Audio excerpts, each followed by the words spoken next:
Kvietinį alų. Atsivežam tos grūdus pas save, papilom išsivalom, tada sveriam reikiamą kiekį, sumalam ir uždėjom. Čia dujos ir jos gamina garą ir mes viską varinėjom garu. Ir šitie, kad per metus naudojam apie 500 milijonų kubų.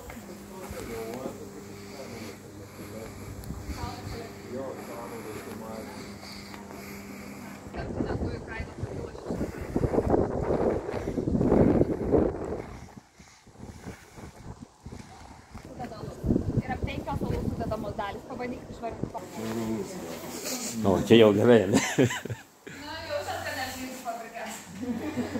Čia jau toks mielių kvapas. Tai dabar atėjom į filtravimo skyrių, reiškia, kad šiek tiek sujaukėm alaus keliaiškumą, nes pagal viską turėjom keliauti fermentaciją mėlėm, tuomet į brandinimą ir tada čia.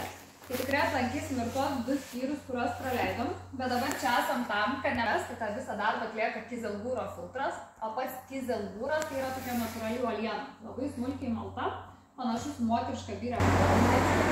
Čia yra filtravimo išfiltruoto alaus talpų skyrius, tai čia yra saikininkai ir juose laikomas išfiltruotas alus iki to momento, kol jau keliauja išpilsti.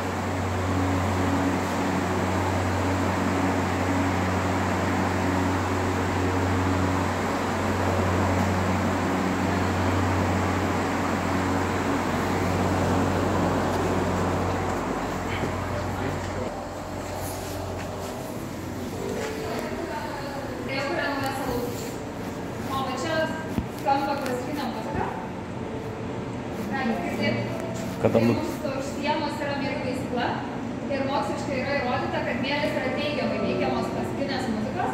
Tai jau 5 metai pas mus mėlės dauginasi su muzika ir alus bręstas. Mes dabar esam pradėti. Keliaujame. Jau. Vos nedainuoja. Alus jau.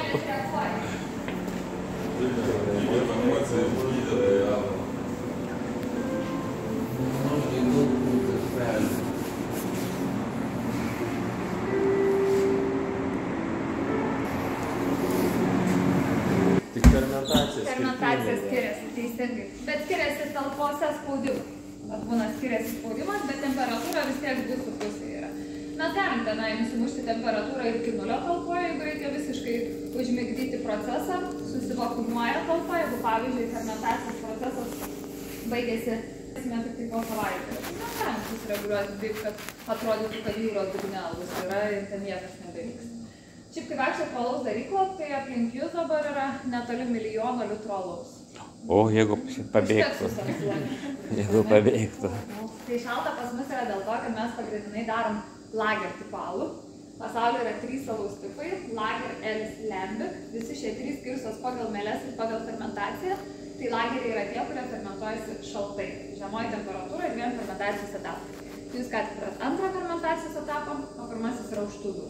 Bet ten yra aktyvioji mikrobiologija, tai dėl kokybinių reikalavimų mes ten negalime žiūrėti, bet galim pasižiūrėti, kas ten yra. Jeigu galim paspausti tą raudoną mygtuką, užsidėksim iš vietos. Jo, drąsiai, oi, gal ne tą paspausti. Tai ką, broliai, gal paragaukim vietinio lietuviško? Šviesų diena, sugedu dekalus, o netikrą rinkuškių. Neįsigalima, kas jokai. Čia specialią Nebūnėti jums tai bus jokutis, o jums bus pamoka, kad nereikia klaimuoti ir pasitikėti gerai, nes jeigu parašyta, tai pasakas pamoka. Jau tai vėl. Jau pasitikėjo, ne? Tai šitų durų yra 8 talpos po 50 tonų, ketinės už tai jos nebijo nei kaip liko šilto ar šalto. Atitekam visą išvirimo, kur buvom pačiu pradžiu, atkeliauja to vamzdynų, kuris virš mūsų galvų. Ir šiose talpose su mėlėmis fermentuojasi savaitę 1,5–12,5 laipsnių temperatūra. Tai ta temperatūra niekada neturėtų pakilti aukščiau 14 laipsnių. Taip atsitinka, nes kai alus rūgsta, mėlė daunas ir geria temperatūrą.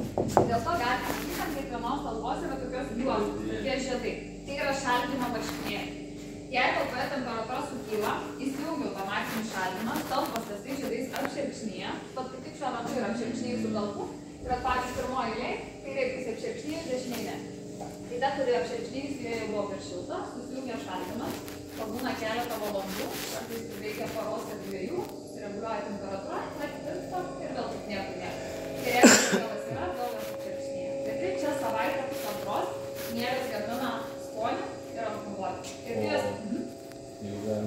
Čia kažkoks maišymas vyksta minimalus Ne, ar visiškai? smėlė jinai yra gyva ir kai jinai juda iš apačios į viršų, tai jinai taip pati ir gyvena. Nes ta temperatūra yra optimali, kad jinai būtų labai aktyvi. Bet būna jos kartais sutingi, tai tada, tarkim, jeigu čia turėtų praleisti savaitę pusantros, nu, tarkim, fermentacija turėtų būti 10 parų, kartais jiems reikia 12 parų, bet čia nėra. O kaip jūs nustatot tada jau viskas su fermentalu? Yra kažkokie... Yra kiekvienos dienos žingsnis. Pagal technologinę kortelę kiekviena alaus rūšis turi savo atskirą receptūrą ir kiekvieną dieną, kai imam mėginius iš talpos, tai stebim alaus kokybę ir žingsnį. Kiek cukraus vyka? Taip, cukrų medžiagų tankis, tada yra, jeigu tai verta visą baltymų kiekį, cukringumas, visos. Tai vat yra rodikliai ir kai jos pasiekia, arba čia pavyzdžiui savaitę pusantros ir gamina alkoholį, kai pasiekės taip. O jaunas alus, tai tada tu apšilpsinius vamzdynų, kuris iš mūsų galvų pasiekia tas talpos, kurios prieš tai, ten kad 2-3 savaitės bręsta, tai 2 savaitės temperatūra. Ir tik tai nokinant alų atsiskleidžia visos skoninės bei aromatinės alaus savybės. Tada keliauja filtravimą ir tada išpilstymą. Tai tik visas alaus kelias nuo grūdo iki butelio ir užtrunka per mėnesį. Tiek laiko prireikia, norim padaryti alų. Išgurkšnojant greičiau, ne? Čia dar lieka panaudotas arba perteklinės mielės. Kaip galvojat, kur jos nukeliauja? Tiktų, bet šitos mielės keliauja, kurios be priemaištų. Tai pačios alaus mielės, jos keliauja ne žemės ūkio. Tai kepimai čia? Ne, maisto pramonė daugiau nieko netinka. Farmacija ir kosmetologija. Kremai, kaukės, šampūnai, maisto papildai daromi su alaus mielėm. Ir štai yra tas pasakymas, kai sako, kad kuo vyrai geria daugiau alaus, tuo moteris daros gražesnė. O, dar negirdėjau. Tikrai reikšmė yra to pasakymas.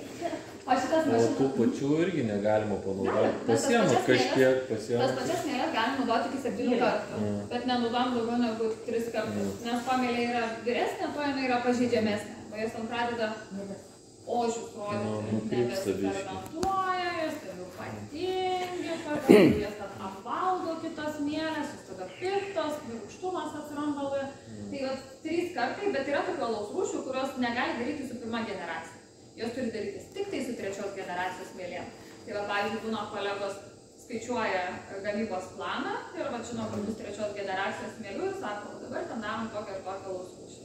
Reikia išsivirti visą, nes bus 3 generacijos mielių. Nes nuo tos skonis labai priklauso. Ir kai kurioms alaus rūšims reikia tik tai 1 generacijos, o kitoms tik tai 3. Čia ir receptūros skirtingos. O šitos mašinos, tai čia yra cipai. Galingas indaplodas, pas juos ir išplauna visas mūsų talpas rengimo sistemas.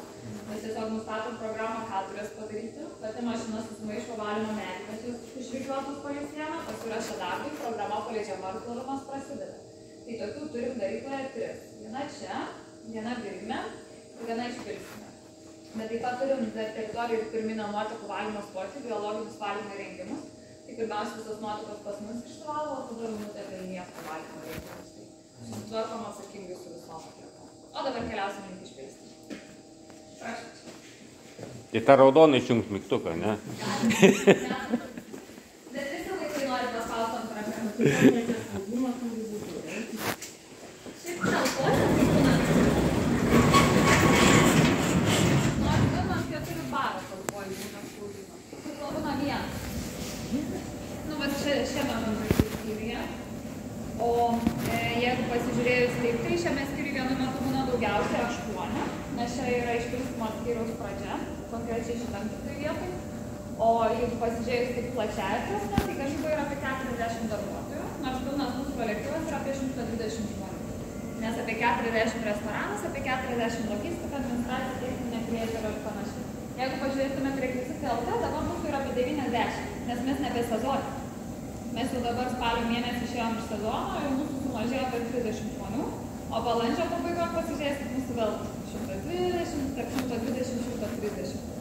Išsipučiam sezoną. Čia yra stiklo butelių plovimo skyrius. Naudojam butelius, kurie grįžta iš taromatų, taip pat naudojam ir naujus, tai jos vis tiek reikia išsiplauti. Ir jeigu buteliai yra nauji, tai atkeliauja paletėmis. Kolegos per vartus paletę įsistumė iki šios vietos.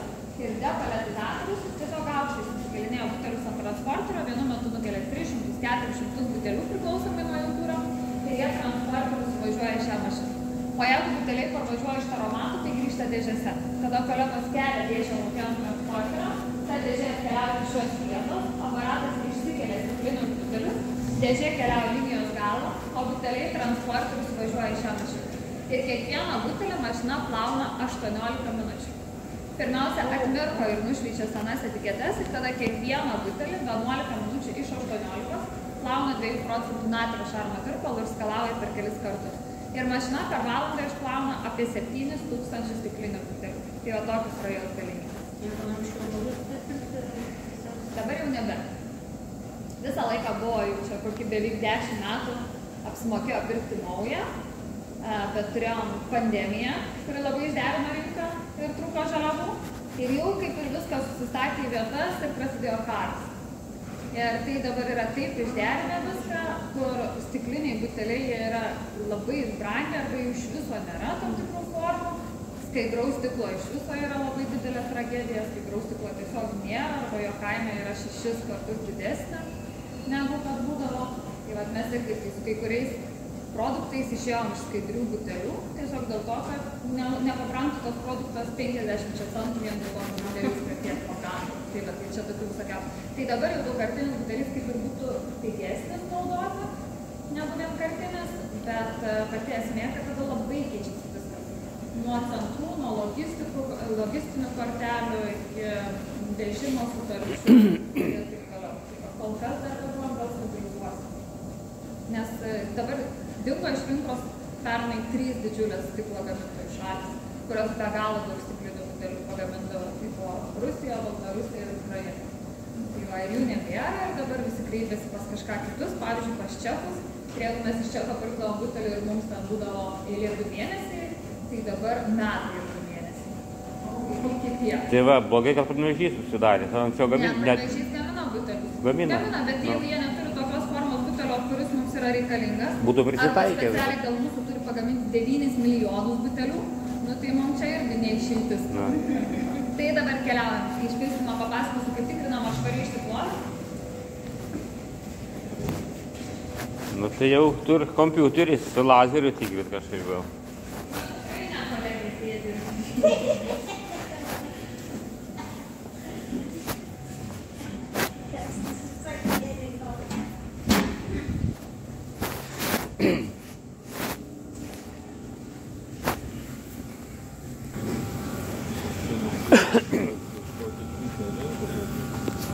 Čia Lietuvoje tie jūsų žali nematyti.